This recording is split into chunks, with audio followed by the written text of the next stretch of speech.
नाशिकमध्ये पर्यावरणप्रेमी आणि पालिका प्रशासन यांच्यातील बैठक निष्फळ ठरली आहे।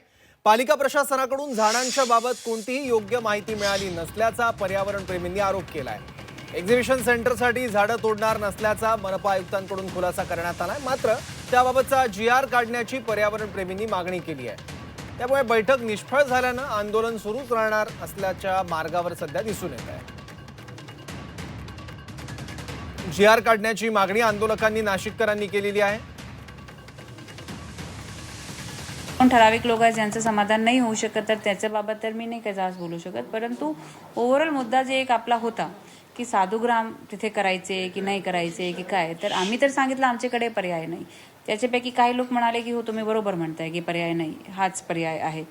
मग त्यासाठी थोडे झाड तर आपल्याला बॅलन्स ठेवून कमीत कमी झाड किंवा साफसफाई झुडपे वगैरे काढावे लागतील। काही लोकांना ते मान्य पण आहे, परंतु काही लोकांचं म्हणणं आहे की एक पण झाड कापू देणार नाही, तर मग ते तर ऑब्व्हियसली ते कधी समाधानी म्हणजे आमच्याकडनं कसं ते आम्ही सांगणार की तिथे आम्ही कुंभ पण करू आणि म्हणजे झाड पण कापणार नाही, तर तसं तेवढा शक्य नाही।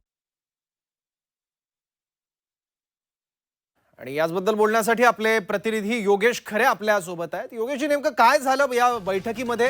काय म्हणणं आहे आंदोलकांचं आणि त्यावर प्रशासनाची भूमिका काय?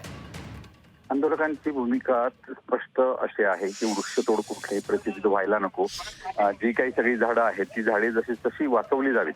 मात्र प्रशासन त्या बाबतीमध्ये ठाम आहे की ही वृक्षतोड न करता त्याचं पुनर्रोपण आम्ही करू, म्हणजे झाडं तोडू पण आम्ही दुसरीकडे ते लावू, पुनर्स्थापित करू आणि त्याचबरोबर 12,000 झाडं आम्ही वेगळी जी मोठ्या उंचीची झाडं आहेत ती सुद्धा आम्ही लावू, कारण साधुग्रामसाठी जागा ही आवश्यक आहे असे प्रशासनाचं म्हणणं आहे। त्यातल्या त्यात जी झाडं वाचवता येईल ती झाडं नक्कीच वाचवण्याचा प्रयत्न करू असं आश्वासन सुद्धा आयुक्तांनी या बैठकीमध्ये सगळ्यांना दिलेलं आहे।